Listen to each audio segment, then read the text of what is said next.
So today we're going to learn about imperialism in China. We have two daily objectives. Number one, explain the impact of imperialism on China. And number two, explain why the Opium War occurred.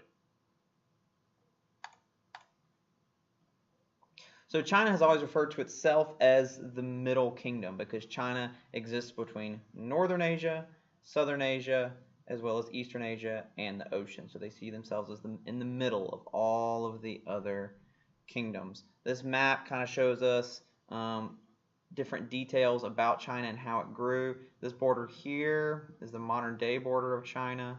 This is what China started looked like when it was very, very small, a long time ago. There's the Great Wall. So the Chinese have always seen outsiders as barbarians. They saw little value in trade with them or with foreigners at all. So if you weren't Chinese, China didn't really care about you. If you weren't Vietnamese, Vietnam's down here, Korean, Japanese, if you weren't one of those three people, they really didn't want to have anything to do with you. The Great Wall, as I mentioned just a second ago, was built to protect China from outsiders. Again, China does not like outsiders. But that didn't matter, because outsiders came to China anyway via the Silk Road, which we have talked about ad nauseum. Now, China was the #1 producer of all of the wonderful things that the rest of the world wanted. Silks, cloths, food, metals, gold, jewelry. All of these things are being produced in China. These are the things that people in the rest of the world want. As a result, China gets very, very, very rich. It becomes the dominant empire in Asia, and for much of human history, it is the largest, wealthiest, most important empire in the world.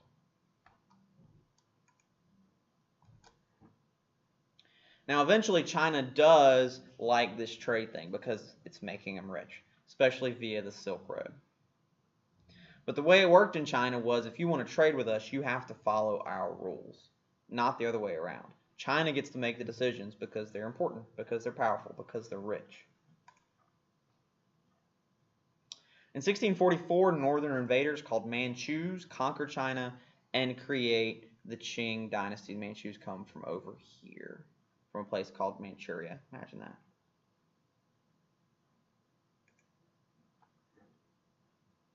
Now, the Qing dynasty, the Manchus, faced two major challenges that threatened China's future strength and importance.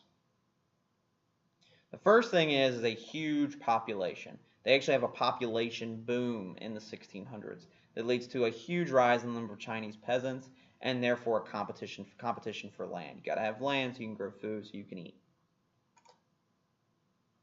Second major problem.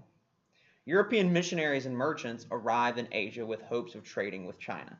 Now remember, the Ottoman Empire kept Europeans from going to China by land. But they do eventually make it to China via the ocean, thanks to the Portuguese who do it first, by going around Africa.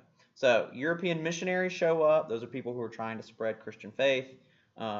European merchants show up. They're trying to get Chinese goods and trade. That's the second problem, because these are foreigners and they are threatening Chinese culture.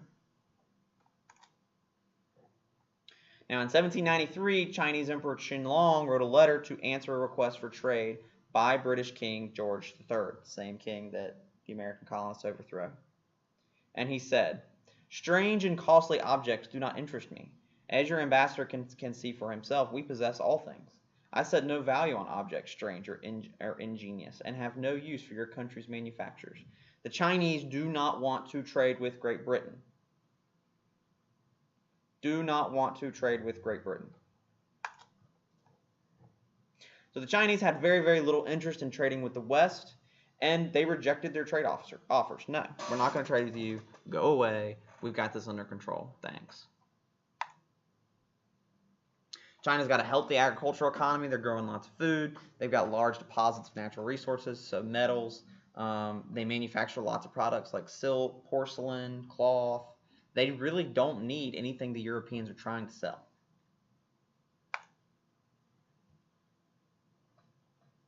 So for decades, and really centuries if you count the Silk Road. China is selling things to Europeans, but Europeans aren't buying anything.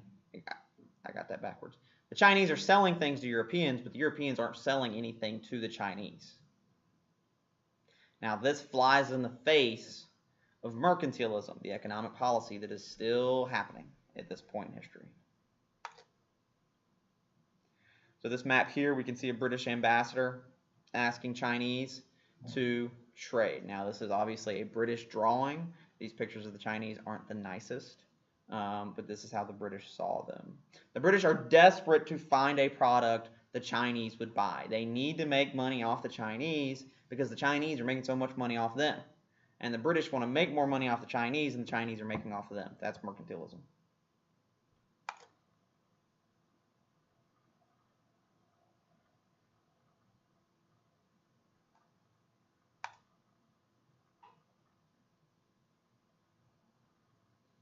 So in the 1800s, the British started smuggling opium from India into China. Remember that India here is a British colony. Great Britain has conquered India at this point.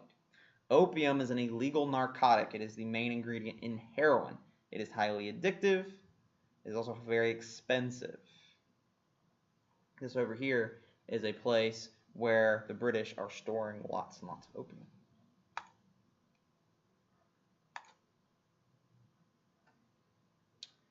By 1835, 12 million Chinese were addicted to opium.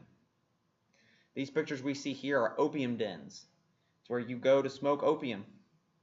So these are Chinese. They've gone to these opium dens. They've got pipes. They are smoking opium. You can see them laying down here, laying down here. 12 million people addicted to heroin.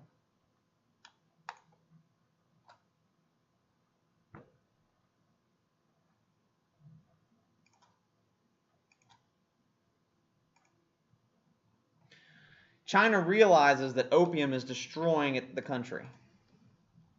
So the Chinese outlaw opium sales and appoint Commissioner Lin to end opium smuggling.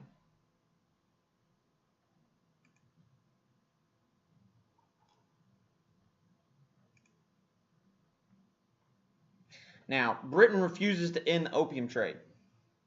So Commissioner Lin appeals directly to British Queen Victoria. The British refuse to end the opium trade. China declares war on Britain. Now, Britain uses its modern navy, its steamships, its cannons, we can see right over here, to completely destroy the Chinese junker ships. Now, they're called junkers because that's a nasty name that the British made up for the Chinese ships. But these junkers really aren't any different than what the British were sailing with about 100, 150 years before. Realize that these steamships are possible because of the Industrial Revolution that we've already learned about.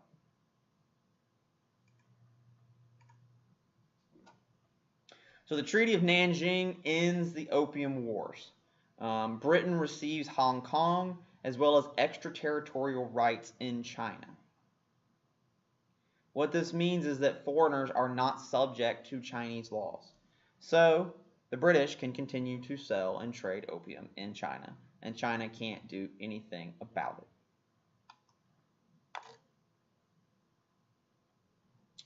In addition to its foreign problems, China also faces major problems with its own people. By 1850, China's population grew so rapidly that agriculture could not keep up.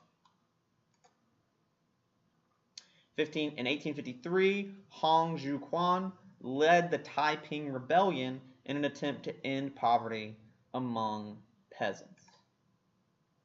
Qing Dynasty defeats the rebels in 1864, but the rebellion kills approximately 20 million people and radically weakens the country. Great Britain and other industrial powers take advantage of China's weakness and force China to sign unequal trade treaties in particular ports. So on this map, we can see all the places in China that European countries basically get control over. The yellow is France. France gets large sections of China. Up here is Russia. I realize Russia is right here. So that they get large sections, including Manchuria. Remember, that's where the Qing Dynasty is from. The green is Great Britain. Of course, they do the best. The purple is Japan. So even Japan gets a section. At this point, Japan has industrialized. Japan is one of the few countries in the world that actually gets the Industrial Revolution and industrializes on its own and skips the whole colonization or imperialism thing that Europeans did to everybody else. By 1900, China is carved into a series of what are called spheres of influence, areas where a foreign nation had exclusive trade rights. And that's what we just talked about on the map. So the division of China worried the USA that it would be shut out of Chinese trade. In 1899, the USA proposed an open door policy in China, so merchants from all nations can trade freely. Obviously, the Europeans wouldn't like this. This is a political cartoon of the European monarchs dividing up China. So the growth of foreign influence, poverty among peasants, and Christianity upset many Chinese. In 1900, frustrated Chinese led the Boxer Rebellion to attempt to expel the foreigners from China. Here are the foreigners. These are the Chinese going at them. Pretty cool picture. An army of 19,000 British, French, American soldiers ends the Boxer Rebellion. Sorry, we're staying put. So the power of foreign imperialists and the violence of the Boxer Rebellion leads to calls to reform China. Reformers look to the West for ways to fix China. In 1911, a guy by the name of Sun Yat-sen leads a rebellion against the Qing dynasty, overthrows the Qing dynasty, and creates a democracy with a written constitution. Sun's goal is to promote nationalism, democracy, and economic security for all Chinese citizens. What starts out as a democracy really kind of sort of ends up into a dictatorship led by this guy on the right, Sun Yat-sen. Over 3,000 years of dynastic rule comes to an end in 1911 under Sun Yat-sen and the end of the Qing dynasty. Take a few minutes, answer your 2 daily objectives.